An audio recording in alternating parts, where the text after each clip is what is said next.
Hi everyone, this is Lauren from the Museum of Natural and Cultural History, and I'd like to welcome all of you to a virtual Ideas on Tap.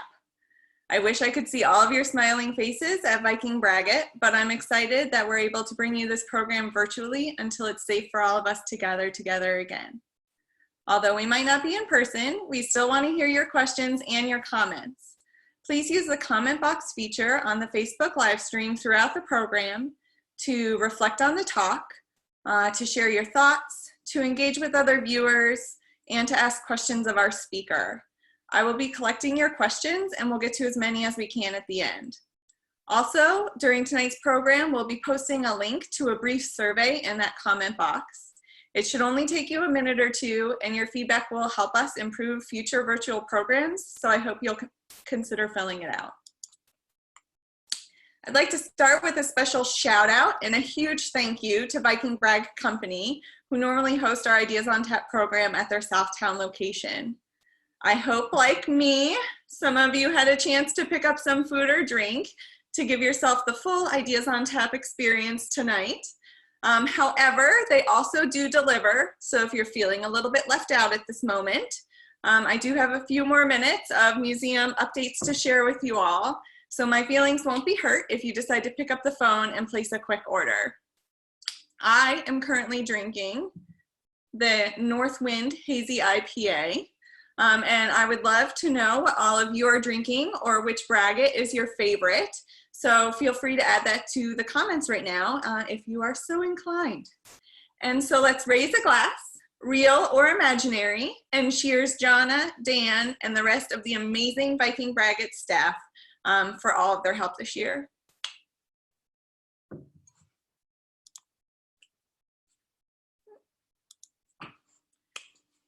I also want to give a huge thank you to all of our Ideas on Tap regulars. We made a really big ask of you this year to help support our K-12 scholarship program, and you really came through. Together, we have raised nearly $1,500 in scholarship funds to help support field trips to the museum for schools that meet at least 50% free or reduced lunch. That works out to almost 750 students who have visited the museum and have been able to experience Oregon's natural and cultural history firsthand. So again, thank you to all of you. Before we get started, I also have a couple of museum updates I'd like to share with all of you. Although the museum may be closed to the public at the moment, the museum staff is still working hard, finding ways for you to stay connected and stay curious from home.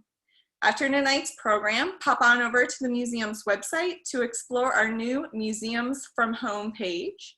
Here you can peruse the museum's online collections galleries, discover family-friendly activities, crafts, and videos, and find information about upcoming virtual talks.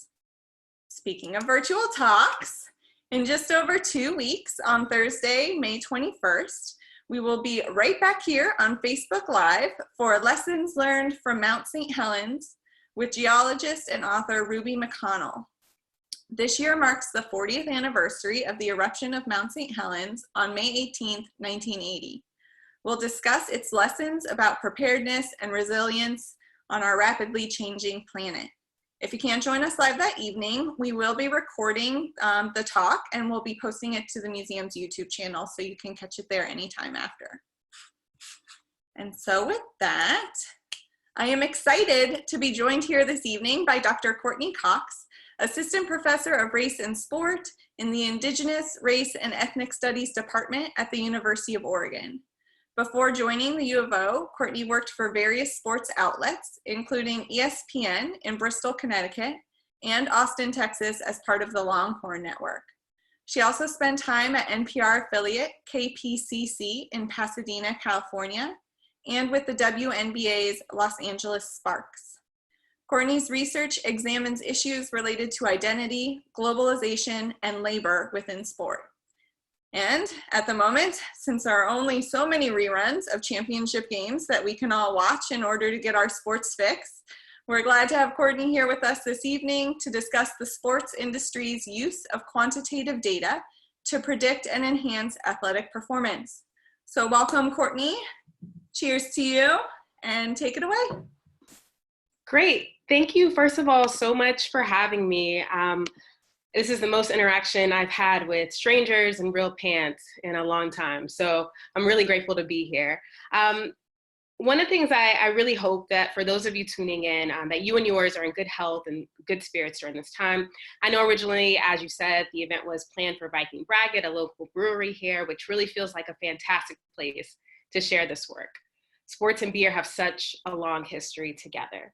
I want to encourage all of you, if you're able, to support this brewery. I'm sipping on the blonde ale currently, right here. It's also back here. And I really want to support that, as well as other local businesses that really offer takeout or delivery that need our support right now. I'd also like to thank the Museum of Natural and Cultural History for putting on Ideas on Tap, with a special shout out to Lauren Willis and Andrea Willingham, who've been so incredible and helpful. I appreciate both of you. So my talk is titled, Take That for Data, Advanced Analytics in Sport. I'd like to start by explaining the phrase. In 2017, David Fizdale, head coach of the National Basketball Association's Memphis Grizzlies at the time, sat down for a post-game press conference following a first-round playoff game against the San Antonio Spurs. I'd like us to take in collectively his response following the 96-82 loss. You know, it's unfortunate that I got a guy like Mike Conley who in his whole career has got 0 technical fouls and just cannot seem to get the proper respect from the officials that he deserves. It was a very poorly officiated basketball game. Zach Randolph, the most rugged guy in the game, had 0 free throws, but somehow Kawhi Leonard had 19 free throws. First half, we shot 19 shots in the paint, and we had 6 free throws. They shot 11 times in the paint, and they had 23 free throws. I'm not a numbers guy, but that doesn't seem to add up. Overall, 35 times we shot the ball in the paint. We had 15 free throws for the game. They shot 18 times in the paint and had 32 free throws. Kawhi shot more free throws than our whole team. Explain it to me. We don't get the respect that these guys deserve because Mike Conley doesn't go crazy. He has class, and he just plays the game. But I'm not going to let them treat us that way. I know Pop's got pedigree, and I'm a young rookie. They're not going to rook us. It's unacceptable. It was unprofessional. My guys dug in that game and earned the right to be in that game, and they did not even give us a chance.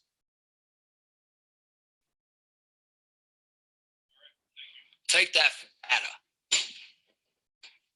Well, so here he spends the majority of his time admonishing the officiating crew.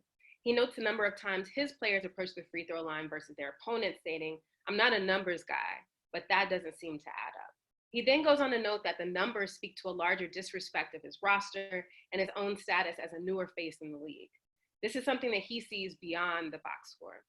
With the declaration of, "They're not going to rook us," that might have been enough to make this, one of those iconic press conferences that we talk about and make fun of, but it's that final phrase that's brought us here today, that punctuating, "Take that for data."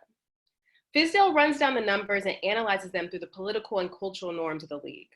Whiny players get more calls, whereas he describes a player on his team, Mike Conley, as having class. Seasoned coaches get hurt as they scream on the sidelines for calls. To understand the Grizzlies' loss solely through how many times they got to the line would be to miss out on crucial aspects of the game itself. The phrase rapidly circulated across the sports Twitter sphere, instantly memed and ripe for spreadability. It's unfortunate that I got it. There we go. Shea Serrano of The Ringer published an article titled 25 Completely Reasonable Uses of David Fizdale's Take That for Data. Meanwhile, the Memphis Grizzlies promptly printed shirts with the phrase available for purchase in their arena. Beyond its lifespan across social media, the phrase seemingly reflects a growing contention in sport between the so-called eye test, that is the cultural and embodied knowledge acquired through participating in and experiencing sport, and the use of advanced analytics, the evolution of statistical data used to predict and enhance sports performance. This research project is located at the intersection of these tensions, many of which have intrigued me for some time. I'm really grateful for David Fizdale and him providing the backdrop to this project and the perfect title to boot. In 2012, IBM declared big data the new natural resource, that is, the rapid convergence of information stored in databases, as well as the ever-growing amount of data from social media apps, sensors, mobile technology, and financial systems. We speak of smart homes, cities, and cars, but in sport, there's a growing emphasis on the smart body, team, and arena. Teams are formed in part by algorithm, and sensors live beneath arena floors, which kind of feel inevitable given the technological takeover which permeates our lives.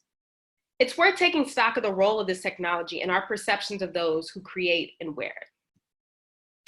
Over the last decade, advanced analytics have proliferated across each of the major US professional leagues. Far beyond the bounds of Billy Beane's Moneyball, advanced analytics dominates sports headlines, whether it's being rebuked by former athletes turned halftime analysts, or the source of concern following the hacking of a pro team's data by a former employee. And we'll get to that one in a minute. Big data in sport is driven by the following questions: who owns it, who can access it, and how it can be used. It has opened up an entire market for sports fanatics to consume sport, as well as technology developed by companies to further quantify athletic achievement.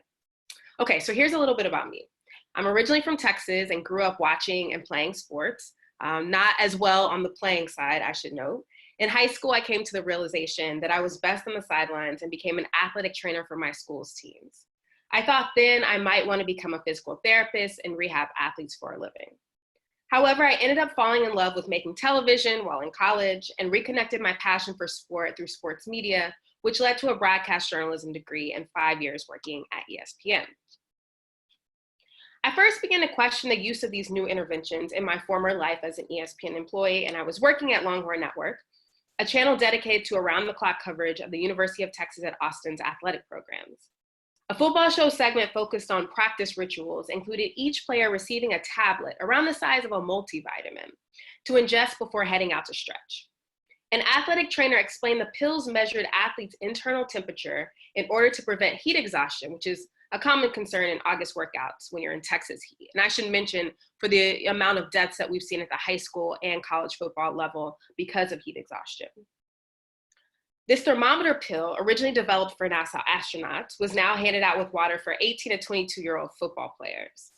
The segment showed trainers periodically visiting position groups with small recorders which could detect the swallowed sensors through a low-frequency signal. The team's strength and conditioning coach, wary of this new wearable technology, had his own protocol for determining whether or not players were potentially overheating. Wearing multiple layers, including a thick sweatshirt and sweatpants, he completed each of the workouts alongside his players who were wearing full pads. He felt that as long as he could fully participate under slabs of non-breathable cotton, his players would be physically up for the duration of practice. His low-tech response to the latest sporting tech, perhaps his own take that for data moment, reflects the dichotomy between so-called old school and new school approaches to player safety. As I watched the segment, I had several questions. Were players given the opportunity to reject their thermometer pill? Did they possess the agency to opt into their strength coach's sweatpants solution in lieu of an internal monitor? Are there any potential side effects? And if so, were players made aware of those risks? Lastly, this is maybe a more crass question, how long does it take to poop this thing out? NASA reports it's between 18 and 30 hours. So I'm thinking through some of these larger ethical, legal, and medical questions within the world of advanced analytics. I'm primarily concerned with larger questions of power as it relates to the datification of the body, impacting our understandings and interactions with ourselves and the world around us. How does the use of these algorithms and advanced technology reveal broader cultural markers of efficiency, value, and safety? How are advanced analytics unevenly distributed across intersections of identity, such as race, gender, class, and ability? And quite simply, how do athletes feel about all of this stuff? To begin to answer these questions, I'd like to look at what we know about the good, bad, and ugly of advanced analytics. Let's start with the good. There are, of course, technological advances in wearable technology and data science that allow athletic trainers and doctors crucial tools to prevent injuries, optimize rehab, and respond to cultural and economic pressures, which would push athletes back onto the field before their bodies were ready for high impact. A team of Columbia University researchers designed a smart helmet called the NOMO, where sensors attached between the pads of a football helmet record brain activity, which would alert a computer located on the sidelines when it detects the electromagnetic wave patterns of a traumatic brain injury. Silicon Valley-based Sparta Science uses big data and predictive analytics to assess a player's injury risk and develop a personalized prevention plan. Players step onto this high-tech scale and perform basic athletic functions, which then populates thousands of data points, which, when analyzed, can foresee exactly where athletes may be injury-prone and allow training staffs to hone in on smarter workout techniques to strengthen those vulnerable areas. And while the use of this technology by college and professional teams seems to suggest a top-down investment in the wellness and safety of athletes, a Forbes article on Sparta's technology reminds us that there is an economic imperative behind this venture. Quote, injury prevention not only keeps NFL teams healthier, which in turn results in a higher probability of playoff chances and ticket sales, but it also reduces insurance costs to cover rehabilitation for football's major injuries, end quote. The author notes that collegiate teams also use Sparta technology to lower their insurance premiums on so-called amateur student athletes. These financial incentives not only shape teams and leagues' investment in these new technologies, but in those entrenched in the sports betting world. Sports data analysts are using their knowledge to beat out ESPN talking heads and bookmakers, especially in a sports climate rampant with new gambling opportunities with the introduction of daily fantasy sports. In his book, Dueling with Kings, High Stakes, Killer Sharks, and the Get-Rich Promise of Daily Fantasy Sports, sports journalist Daniel Barbarisi sits in with daily fantasy sports gurus who apply a variety of algorithms to their gambling strategies in order to win big. Over the past 10 years, a variety of incidents related to big data in sport reveal larger issues of labor, surveillance, and ethics. As Gina Neff and Don Knopfus write in their book, Self-Tracking, quote, digital traces of our every move can lay the groundwork for terrible social consequences, such as rampant privacy violations, the commodification of daily life, and a preoccupation with the personal that erodes our capacity for coordinated community action, end quote. The collection of mounds of sensitive health data by teams also makes them vulnerable to cyber attack. In 2015, the New York Times reported Major League Baseball's St. Louis Cardinals were under FBI investigation for hacking the Houston Astros. The investigation would later determine that Cardinal scouting director Christopher Correa hacked into the Astros ground control system, which resulted in the leak of sensitive team data, including scouting reports and trade discussions. Correa was sentenced to 46 months in prison, and MLB conducted their own investigation and issued financial and draft-related penalties to the Cardinals for their role in the hacking scandal. This also occurred on a global scale as Russian operatives leaked more than 250 athletes' medical records and other confidential data from sports governing bodies as retaliation for Russia's 2016 Summer Olympic ban due to government-sponsored doping. One of the other important aspects to consider about this surge in advanced analytics is who gets left behind, whether it's in whose statistics are being counted or who's actually doing the counting. In this article by journalist Michael Wilbon, he details the way that sport is culturally constructed, as well as his concerns that the new data revolution will become yet another old boys club, not unlike the continued racial disparity in other front office positions. He interviews Amin El-Hassan, a Black former NBA analytics guy turned TV personality, who is also worried that African Americans are either being excluded or excluding themselves from this field. In the article, he says, quote, so many front offices are staffed by guys like me who didn't play the game, who didn't come in through the coaching ranks. Don't tell me that there are no Black people who are good at math. I worry that it becomes a way to exclude. Don't tell me that there aren't any Black people on Wall Street who are passionate about basketball. These people exist. I know them. I went to school with them. I just don't believe that one ethnicity is more predisposed to this than another. You realize, of course, that this is the new gateway into the game, into sports. There's also disparity in whose data is collected in the first place. As Allison McCann writes for the data-driven 538 website, there is no so-called rich data in women's sports. The massive gender disparity in the collection and analysis of data is on full display when, for example, one of the only sites in the world hosting advanced women's college hoop stats goes dark. When its hosting provider moved out of their data center, the hardware disrupted the WBB's state service just days before March Madness started in 2016. To think that a single server or website could house key, unique statistics when hundreds of websites house the equivalent for men's college hoops reveals this massive disparity.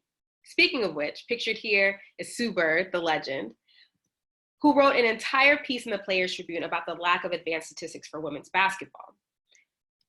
She says, quote, the disparity between NBA data, even across all male sports, and the WNBA data is glaring. Data for the WNBA is relegated to basic information: points, rebounds, steals, assists, turnovers, blocks. While worthy of being noted, those are the most rudimentary numbers in our game. Data helps drive conversation, strategy, decision-making, but data on its own isn't terribly interesting. It needs context. It needs a storyteller. Data helps tell the story of a player, a team, an entire career. There's a need to value data in the WNBA because there's a need to value the stories of our league. Think about baseball, for example, or men's basketball. Fans, players, executives, and media value stats and information because it helps to tell a story that many are already invested in. And if they're not already invested, then it gives them a reason to be. It helps GMs make decisions. It informs contract negotiations. It enables player development, end quote. Now, all of this is, of course, nothing new. Concerns in the 1980s focused on how an information society would shift workplace norms and create sharp divisions between the so-called information rich and information poor. The 1980s also brought about the idea of ubiquitous computing, that is, the inevitable merging of computers into our environment and onto our bodies, and persuasive computing, where computers can influence us to act in certain ways. This nudge operating in the form of beeps, notification flags, and low vibrations. What we see today is merely the latest iteration translated across amateur and elite athletes. Like before, it has the capacity of centralizing power and creating new forms of social domination. So throughout this project, I consider both the benefits and drawbacks of these new technologies. However good, bad, or ugly an advanced statistic or smart wristband, they are never neutral. Technology remains the articulation of social relations and therefore power relations. Donald Lowe argues in his book, The Body in Late Capitalism USA, that the body in contemporary USA is socially constructed by the work we do, the commodities we consume, the ways we procreate and socialize the next generation, and the politics of gender and sexuality. In dividing the production and consumption practices, he writes that they define the limits and opportunities of our lives, and as they change, so do we. This project is not about the representation or the image of the body, although this is an important aspect of studying sport. Rather, it's about bodily life, and more specifically, body practices, which code and construct the body, as Lowe writes. Even so-called open source software, which may tout itself as a democratizing platform, remains the product of the contemporary conditions of its creation. In pointing this out, I'm thinking about companies like GitHub, a subsidiary of Microsoft, which as of January 2020 is the largest host of source code in the world. GitHub recently came under fire following the discovery of a $200,000 contract between the company and US Immigration and Customs Enforcement, or ICE. GitHub employees penned an open letter denouncing the partnership and imploring the company's executives to cancel the contract. Several top-ranking employees resigned as others protested. The question posed here in this article is, how open should open source be? But in what ways does letting everyone access data sets or algorithms open up larger questions of power, and how this access point can actually work against this idea of powering the people? Okay, so there's obviously big questions to have right now over beer. What I'm trying to do here is examine an extremely quantitative aspect of life in the most qualitative way possible. And one of the ways I'm able to do that is through critical technocultural discourse, CTDA for short. A form of analysis offered by Andre Brock, who describes it as combining the information technology material with these larger questions of meaning through both these ideologies of infrastructure and the users. CTDA, he writes, offers, quote, a conceptual framework interrogating power relations in order to tease out the connections between them. This approach provides a holistic analysis of the interactions between technology, ideology, and technology practice. He views technology as a construct of technical artifacts, practices, organizations, actors, and beliefs. The triad of artifact, practice, and belief guides my work, which is organized in the following way. So I'm thinking about this in terms of how my chapters are for my book. The first is the discourse analysis of this whole jocks versus nerds dynamic with advanced analytics. I then go on to think about wearable technology, which I'll talk more about today, how gambling is affected both in terms of moving from the standard Excel spreadsheet to these more in-depth, more complicated algorithms. Thinking about marginalization, again, in terms of who has access to developing these skills to move into these spaces, as well as whose data is considered valuable enough to analyze. And finally, I look at the Sloan Sports Analytics Conference, an annual conference held in Boston, which brings all of the best thinkers and doers within sports that are invested in advanced analytics. According to Brock, CTDA, quote, focuses on the ways that technology users perceive, articulate, and ultimately define the technocultural space in which they operate and exist, end quote. I am indebted to not only Brock, but other science and technology scholars, the field referred to as STS, such as Ruha Benjamin, Safiya Noble, and the authors of the Feminist Data Manifest, No, who shaped my work with their critical intersectional approach. So with this combo of theory and analysis, I'm using interviews, field observations, and an autoethnography in order to think about these larger questions and processes. So my talk today could have been titled, wearable technology, surveillance, or support, as that's definitely one major aspect of what I'm currently thinking through. One chapter of my book is dedicated to wearable technology, and I look up close and personal with the Whoop app, that's spelled WHOOP. It's a nondescript black band, I'm wearing it here right now, that I've worn every day since December 2019. It monitors a variety of biometric data. Using a built-in sensor, it collects 50 to 100 times per second, things such as my heart rate, in order to measure things like heart rate variability, the amount of variation between your heartbeats, resting heart rate, as well as sleep cycles, how deeply I'm sleeping, how much sleep I'm getting. It's able to do that through monitoring me 60 times per second. It tells you what your body is doing when you're working out, when you're sleeping, even when you're washing dishes. And for me, I first heard about the Whoop app and wristband through a 2017 Deadspin article titled, "Why is this wearable tech company helping college teams track how often athletes sleep, drink, and have sex?" I was riveted. I was fascinated / terrified by the fact that this technology existed and was already in use at a lot of colleges and universities at the time when it was still being tested. Now, I'm wearing it through 2020 as part of this research, kind of documenting my own relationship to the product, as well as using this to inform the questions that I ask participants who have opted in to wearing this kind of technology. Of course, at the designing portion of the process, I had no idea we would find ourselves in the midst of a pandemic. So now I'm thinking maybe I could have called this, "My bracelet wants to know if I have COVID-19. And I say that because new updates to the app now allow me every day to let Whoop know if I have coronavirus symptoms, as well as other biological and really social information that I'm asked to volunteer. We'll get to all of that in a second. I'll show you exactly how much information I'm giving away every day. A string of articles and interviews recently have focused on how wearable tech, specifically the Whoop band, because of how much data it collects, can alert users to the likelihood that they've contracted COVID-19 days before symptoms appear. Crucial information, as you could know if you're contagious even before you start feeling even a little bit sick. Other popular wearables, such as Fitbit, have also gotten into the game, marketing themselves as innovators at the forefront of researching the virus. This is what Naomi Klein might call peak disaster capitalism. Research centers such as the Stanford Healthcare Innovation Lab are recruiting participants who own wearables and have been exposed to COVID-19 for a study where they encourage folks to, quote, "fight COVID-19 through the power of people. Join us in our crowdsourced effort to analyze and predict potential COVID-19 cases by donating your wearables data." So the idea of donating, this idea of being part of a larger process, is really moving from things like we think about donation in terms of giving blood or donating clothes for a cause or something of this magnitude. Now it's about donating our data. So in this article, which features an interview with Whoop founder Will Ahmed, we find out that the company has been working with various research centers and submitting the volunteered biometric data of COVID-19 patients from the app.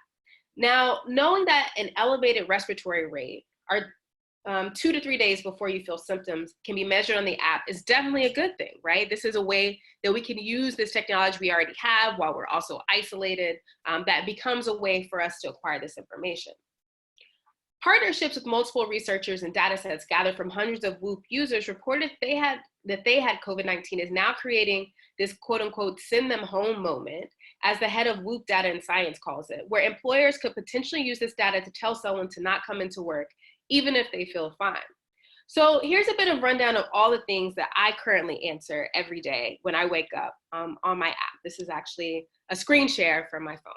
So I wake up, I open the app, it starts to kind of compute everything. It asks me questions like about acupuncture, if I've been on a plane, did I drink, we're in a pandemic, might, have to report this today.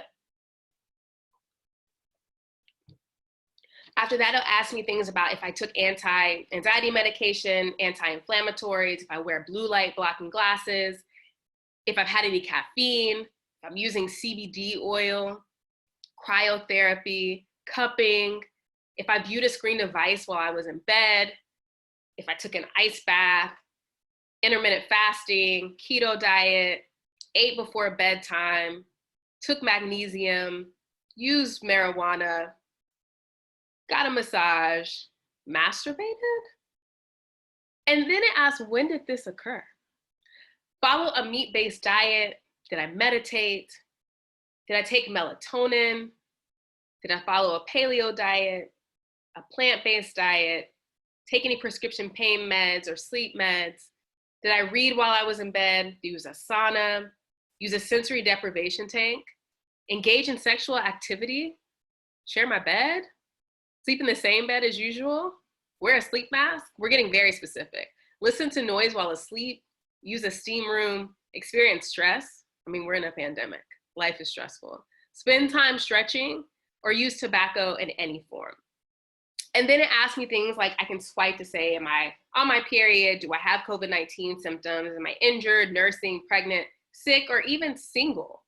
So there's a way that this technology every day when I click save is really recording my life in a particular way. There's a way that you could read all types of things about what's going on with me through this app. And so what happens is every day it's accumulating this day stream based on how much I'm moving, whether I'm working out. I can register different activities I'm doing, but it also maintains just the daily strain of living. It gives me a recovery score to tell me how well I'm recovered from the day before, and then gives me a grade on my sleep performance. So currently this B+ is really good for me right now compared to how life is going otherwise, right? So thinking about all of these things, this is a really incredible app in terms of mining all of this volunteer data. And so now I'm thinking, you know, typically when I wake up, my partner, who's a much kinder person in the morning than I am, says, "Good morning," typically followed by, "How did you sleep?" I typically mumble morning and I say, "I slept okay." But now my response isn't good enough. His follow-up is, well, what does the app say? How does it say that you slept? So I'm thinking that this thing on my wrist might be the feds, right? Okay, maybe not that far, but it's acquiring a lot of information, both quantitative and qualitative, about my life. And just this week, I got this email that for Mental Health Awareness Month, it's added more of those question cards to my morning routine. We're now tracking questions such as, do I feel a sense of purpose? Do I feel control over my life?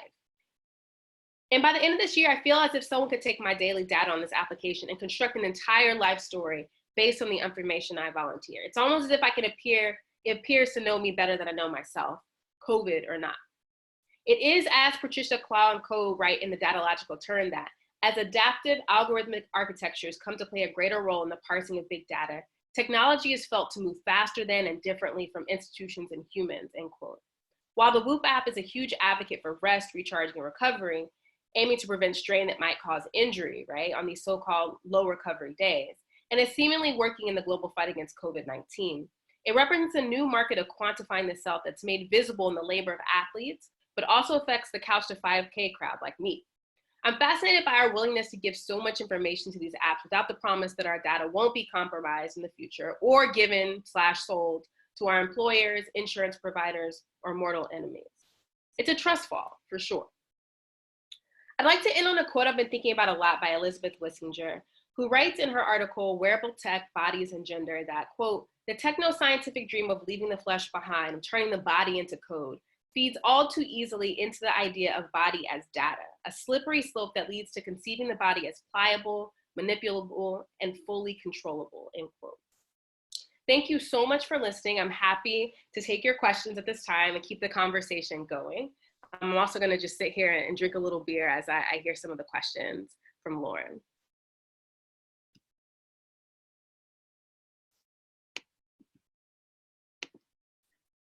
Thank you so much, Courtney. That was great.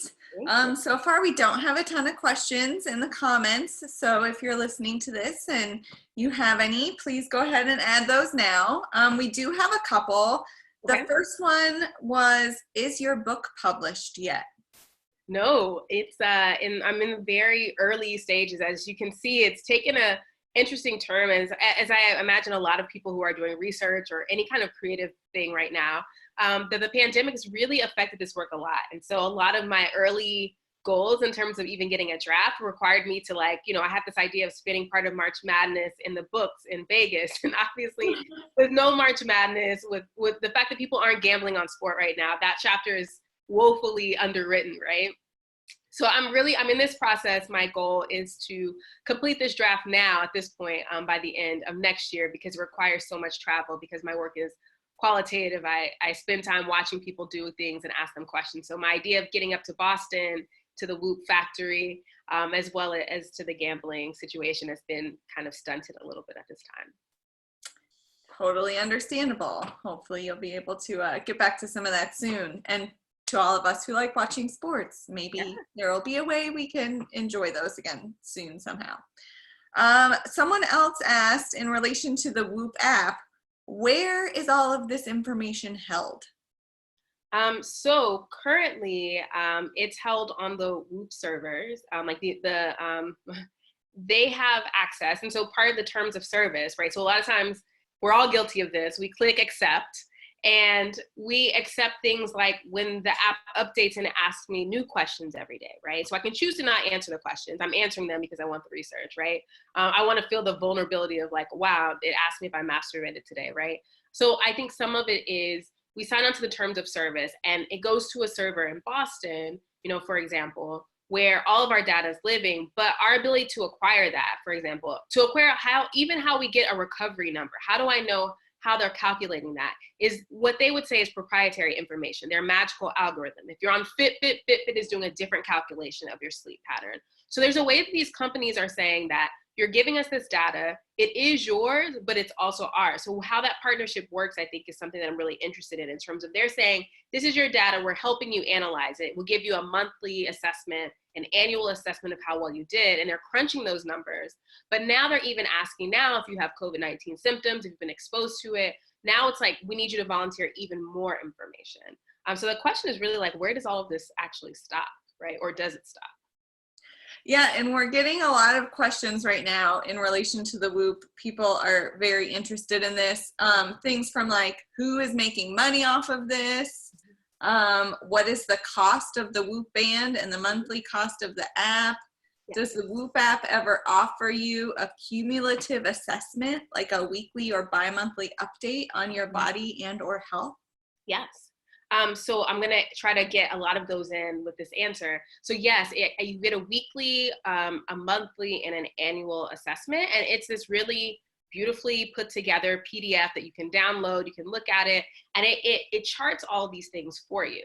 So you don't have to try to like go back and scroll through.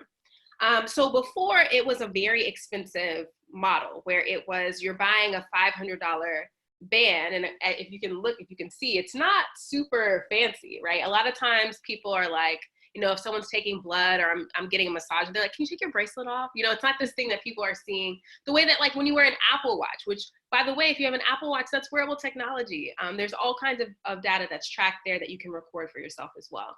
And so one of the reasons I chose the Whoop app specifically was there are wearable technology things that only elite athletes have access to, only these companies that market just to elite athletes.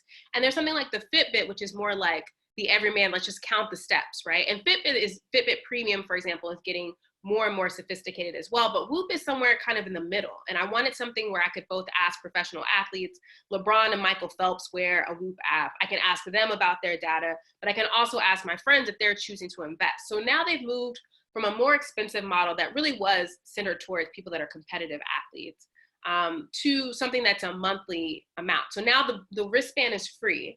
And then you can pay monthly or annually for access to the app. Now the question, which I haven't quite figured out for myself, is let's say come December, I don't continue to use Whoop. What happens to all of that data that they got from that year, right? Do I get to keep all of that, or do they keep it? Which, if it goes to anything else that we know about our data, they get to keep all of that afterward, and I have to pay if I want to continue to use the app and access my information. That kind of, when you mentioned, you threw out some names there, LeBron and Michael Phelps.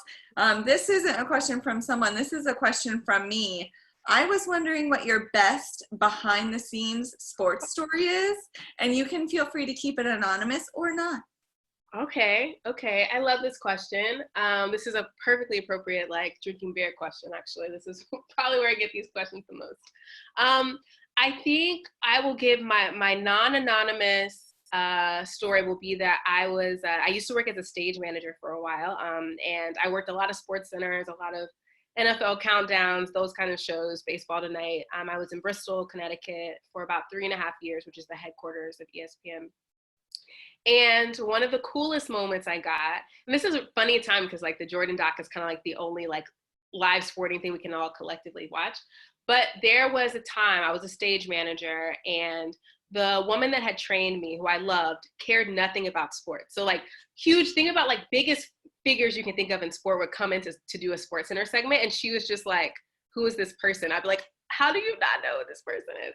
So anyway, we would get to do these remote opportunities, and she got to go to Michael Jordan's Hall of Fame inauguration, and got to be there live for the Hall of Fame speech. And I was so frustrated because she can barely recognize who Michael Jordan is, but she's like at this event I went to go to.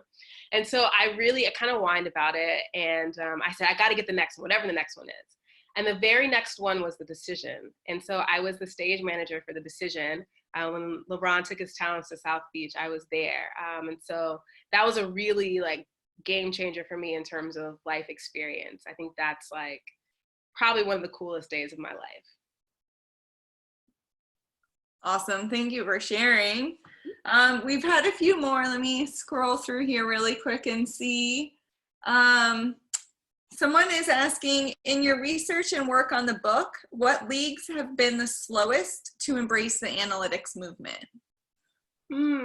I think that, we talked a little bit about how the WNBA is lagging behind. And some of it is that this new technology isn't cheap. I think one of the things that we think about so often, these things that we collect, they require a lot of things like cameras. So cameras are one way that this data collected. They're very expensive cameras. There's sensors you can install into a floor.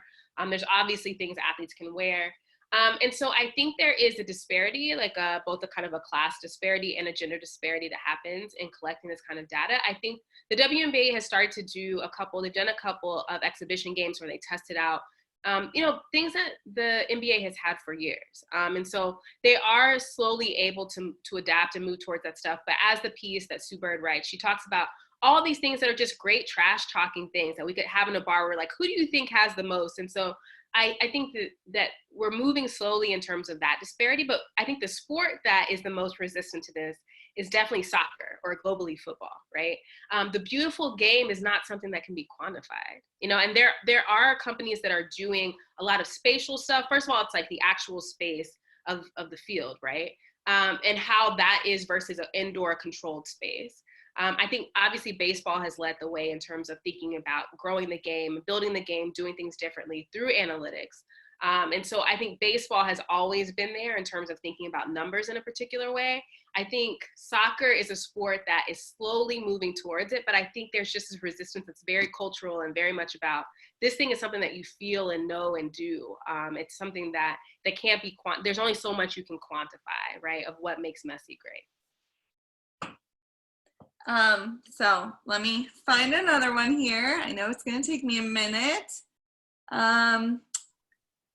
Kind of along the lines of that, someone is wondering, what is the WNBA admin's response to not investing in advanced analytics? Or it sounds like maybe they are starting to now. Yeah, there have been a couple of games, and you can actually watch. They have a little bit that you can kind of see. And I guess some of my own questions as I'm going through and doing this research is thinking about like, there is this nexus of like sports, we call it the sports media nexus, where it's everything from media organizations are interacting with sports organizations, which are interacting with athletes, which are acting with journalists, and Nike and Adidas are in there as well as now these tech companies. And there's this sometimes synergy, sometimes this very disjointed relationship. And so for me, I've just kind of wondered for a while, for the WNBA teams that share an arena with an NBA team, why those exhibitions hadn't been happening in tandem together as NBA teams are doing it. It just seemed like such a rich moment to also say, let's do this for teams in the W, right? So knowing that about half of the WNBA teams share an arena with NBA teams, that technology is already there. Why aren't we utilizing it? Because we can then begin to kind of compute these things. So I think one of the questions I have in terms of my own knowledge or my current lack of knowledge is exactly how expensive these things are, how much these partnerships are the partnerships between individual teams or the actual arenas themselves, which could answer, as to why W teams haven't used them sooner. As well as this question of like, I use the college basketball website going offline as an example, but the proliferation, there's for my marginalization chapter, there's a really great analytics guy his name is Aaron, and he started this website, Her Hoop Stats, and he's really trying to close that divide. So I'm really interested in individuals that are kind of trying to close that gap themselves, like people that have that knowledge or maybe worked in former front offices and really are trying to grow the women's game, for example, through their own intervention and their own work and research. And that's really kind of where that chapter kind of lives. Great, thanks. So someone is asking, they commented that they thought your talk was great, and it was. So thank you for that. But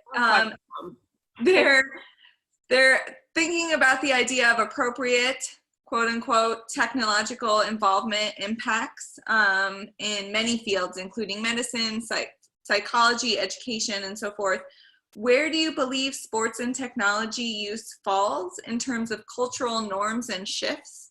And is the field of national sports more of a leader or a follower? I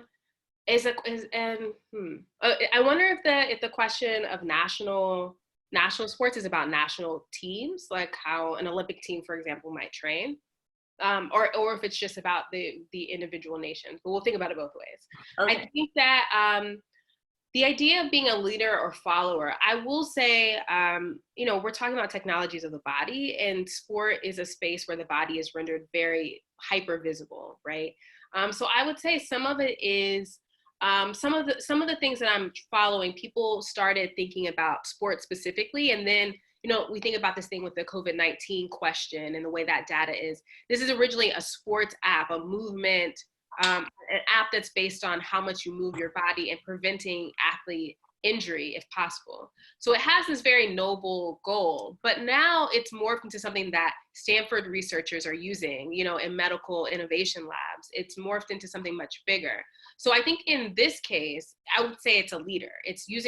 We've had these questions. There's a ton of research that's been done about heart rate variability and what the distance between our heartbeats can tell us about our general health. So that research was out there.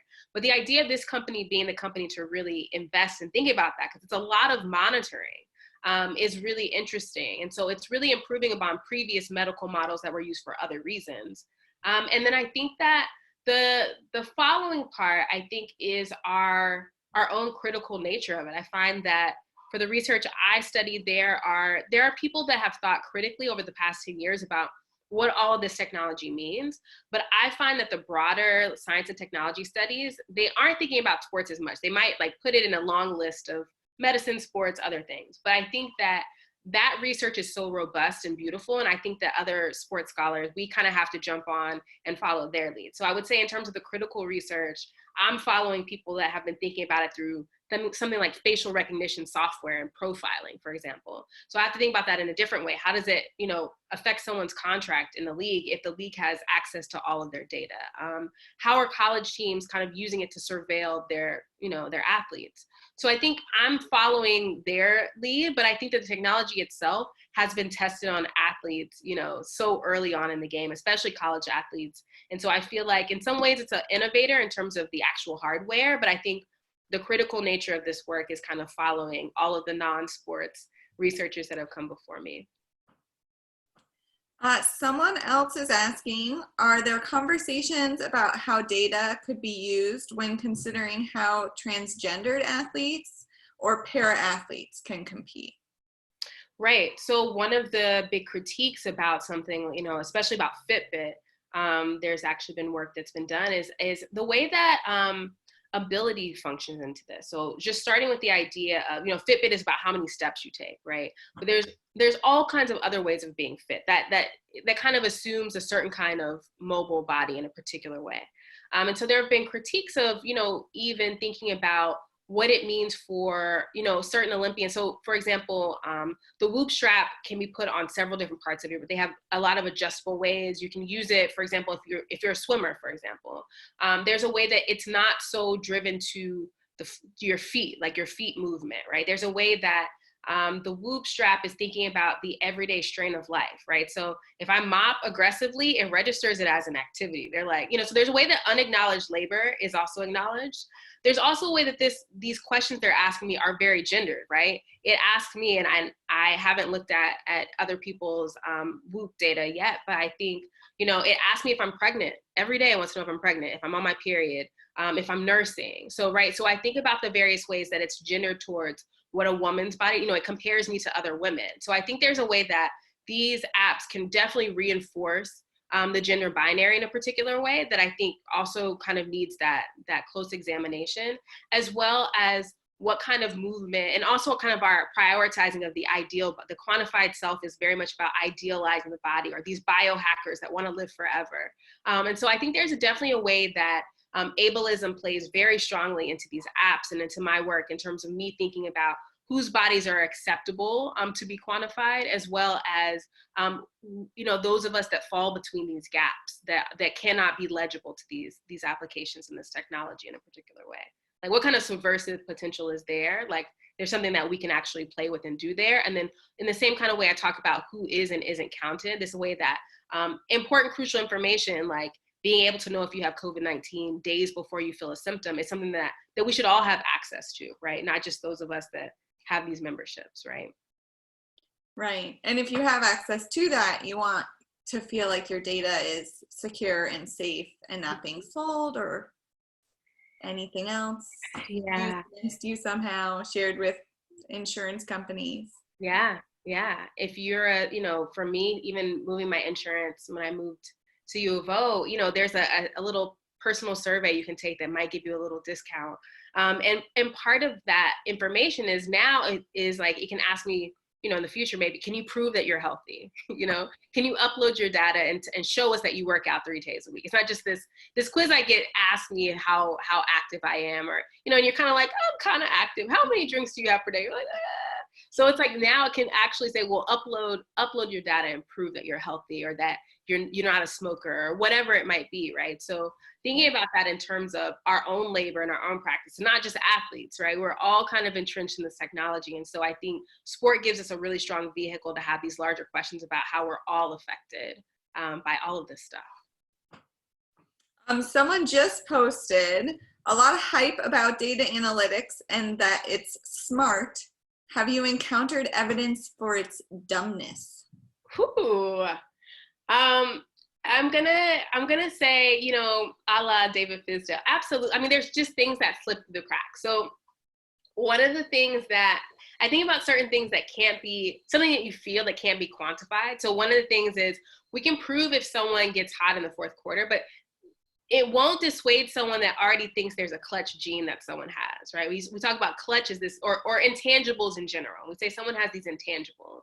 And when we talk about someone being a good teammate, it's more than their plus minus. What about their leadership? That's not something that we can really quantify. So I think sometimes the data can be very culturally dumb.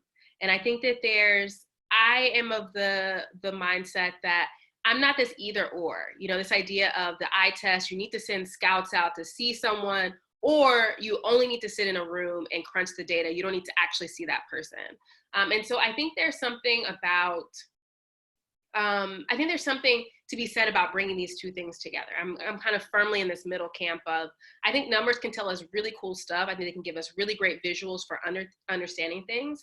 I'm mostly in the camp of really loving how injury prevention is growing and changing, how things that might be smart in terms of like concussions, for example, can kind of beat out the culturally dumb things we do in terms of forcing young people back onto fields too soon. But I think sometimes the analysis, when we get too much in the weeds, we lose something that's really vibrant about sport, which is, I think, a lot of the things that Michael Wilbon was saying in that piece about how African Americans, their relationship to sport is in a particular way. But I think more broadly, sports fans, we want all the information that we can get, but we also want the feeling that sport gives us. And so there's something in the middle. And I think that we do expose data sometimes in a particular way, because there's so many factors we can't even begin to think about in terms of an athlete's life that affects their performance. So these intangibles can be things like, did they get into a fight with someone? You know, like, did someone that they love die the day before? And there are all these things that we can kind of show. So I have this thing that my kind of personal project is quantifying people's performance on their birthdays. And it's something that ESPN does sometimes. They say, oh, this person always shoots well on their birthday, you know, something about their birthday. And so I am fascinated by these things that are very cultural that we're trying to quantify. Like, what is it about your, you know, playing the sport you love on your birthday? What is it about that makes people shoot lights out, for example? So I'm really interested in those questions that merge the cultural and the analytical. Thanks. I like to take the day off on my birthday personally. So someone's wondering, do you know if tech companies have interest in tracking analytics of past sports legends? And could that even be possible? Because they're watching The Last Dance and wondering if there would be interest in estimating analytics for someone like Jordan to compare to current players. I would say that there are things.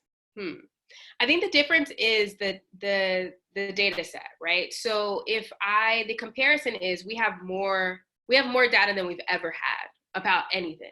We just are constantly computing it all the time. And so there are certain things that we cannot retroactively go back and get from Michael Jordan because those cameras, those sensors weren't there. But there is a way that there are certain things that we can compare, right? So part of the fun of these kind of debates, right? Are you, you know, Team Jordan, Team Kobe, Team LeBron, right? Who's the best of all time for you, right?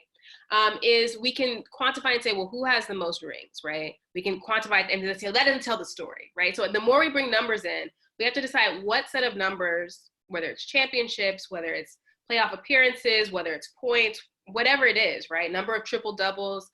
What ways can we all agree that this makes someone the best, right? And so I think that question is what makes it impossible because I can find a stat for, I don't know what people would consider in their top 10. You can make an argument for almost all of them if you use numbers. But I think there's a way that people are trying to compute past and present in terms of how difficult it was to play at that time, right? So people watching The Last Dance saw like all the fights that happened during those Pistons games between the Bulls. They're like, the NBA is very different now. How do we quantify the number of times people get punched, right, in a game? Or, you know, there's something about like, that's a completely different defensive mindset in that time period. How can we even begin to quantify that? Because there is the cultural aspect, the way officiating is operating. So I think there is a way to do that. I think that I will volunteer that I'm a very qualitative researcher. But I think it's about taking what we do have, what we do know. If you go to something like basketballreference.com, they have all these incredible stats throughout history, and finding this formula we can all agree upon that kind of gives us a way to take out some of those quote unquote intangibles to kind of get at like what it would be like if Michael Jordan and LeBron were kind of matched up against each other, for example. How could we then kind of refute, some of the arguments either way? I love those discussions and debates, and I love having them with people that love numbers and hate numbers, because everyone has their own set of data, right? Whether it's their cultural knowledge, things that they feel, know, can reference, can point to, or have in an Excel document. So I think that should probably be, we have nothing else going on in sports. I'm sure if you watch the Sports Centers after The Last Dance, people try to milk every bit of content from those episodes. So I'm sure it's coming. So kind of along those lines, since you're at the University of Oregon now, do you know how the U of O is using analytics or these sort of data on the student athletes here and which sports aren't? I don't have the full, but I will say this is my first year at U of O. But we did get to go. I have been at Matthew Knight Arena and seen their training facilities. And I'm blown away by the amount of technology and the amount of sensors that are just in various places, as well as seeing, one of the rooms we got to see is where they're rehabbing, currently rehabbing athletes, and kind of like even just reading the kind of things they have and things that they're charting and measuring is fascinating. Like I said, the majority of this new technology gets tried out on college athletes first. So for example, Whoop was started by a couple of Harvard grads, and they started at Harvard. They started just giving this stuff out and saying, hey, try it out, let us know what you think. And so this is typically what happens.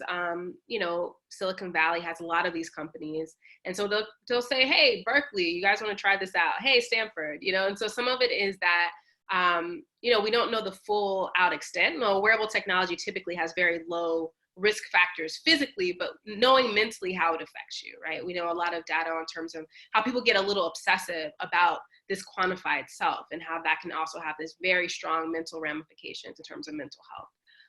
So I think for me, I've seen some of the technology. As you know, U of O athletics have all of the cool stuff.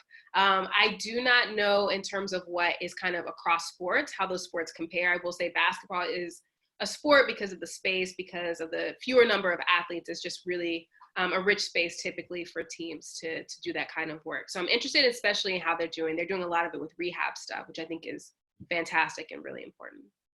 Have you seen any gender disparities, or does it seem like the women's teams have equal or similar access to the men's teams? Well, I mean, women's basketball at U of O, I mean, what can we say?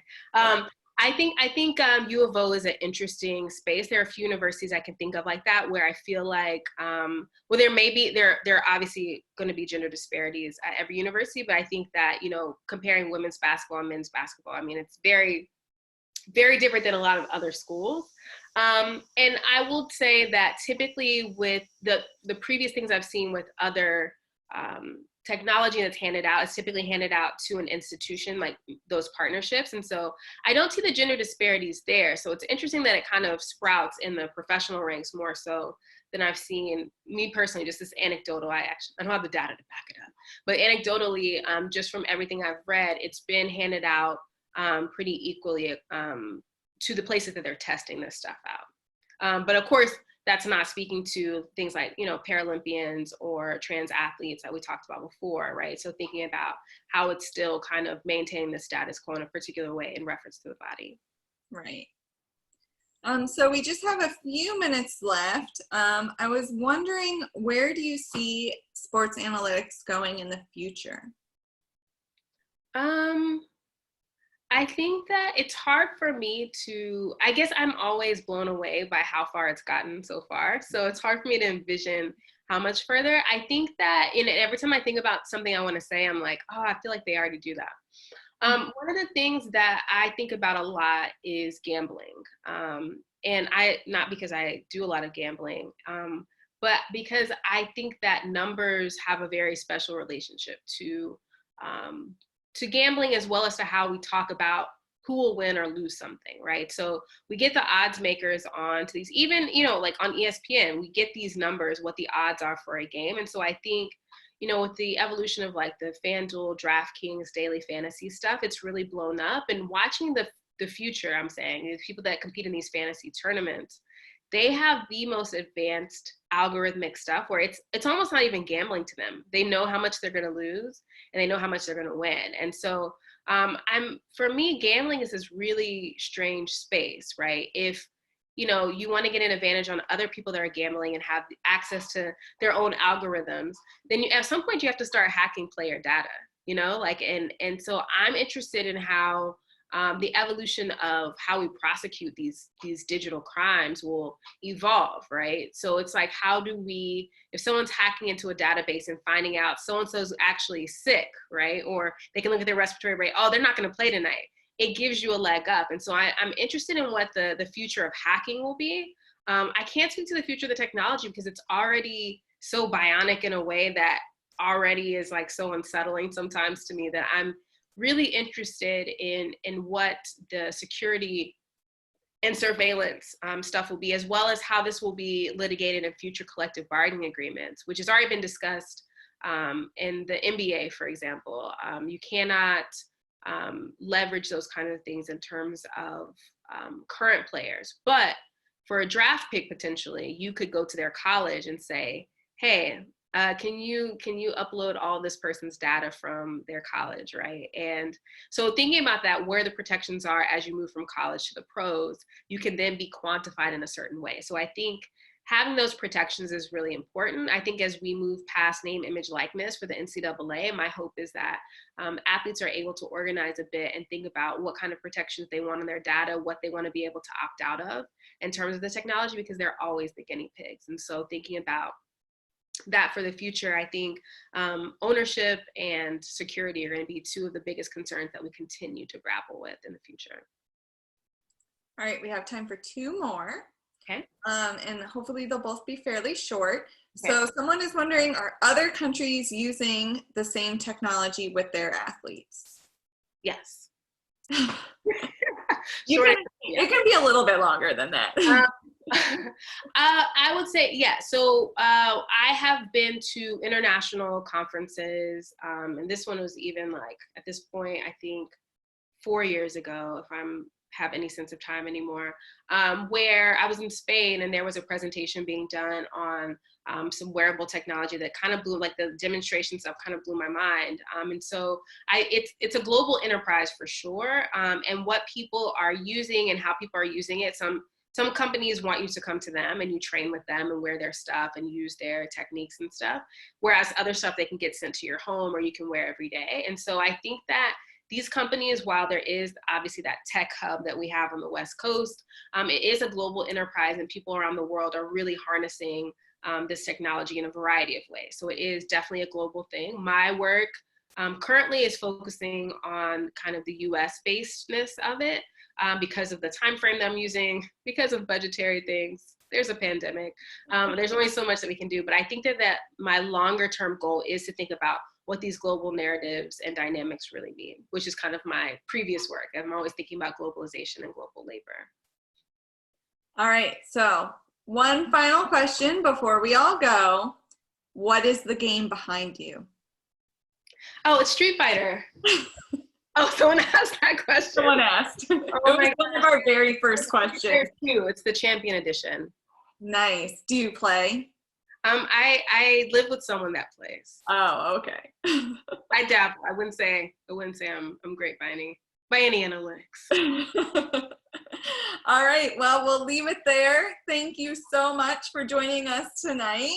And cheers to everyone out there and who watched. Thank you all for tuning in. There is a pinned comment in the Facebook right now with the link to the survey. So if you don't mind taking just 1 or 2 minutes to fill that out, I'd really appreciate it.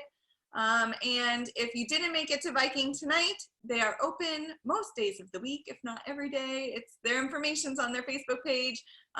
Tomorrow is another great day to get some takeout and support some local businesses. So thanks so much. Thank you again, Courtney, and we will see you all next time. And remember, Ideas on Tap does take a break for the summer. So this is going to be our final program until September. The best way to keep track of what's happening at the museum is to follow us on one of our social media accounts, whether that's Facebook, Instagram, or Twitter. And we're all being flexible right now in our ever-evolving COVID-19 world. So hopefully we might be able to be back in person. But just follow us on social media and you'll know exactly what's happening with all of the museum's programs over the next few months. So thank you.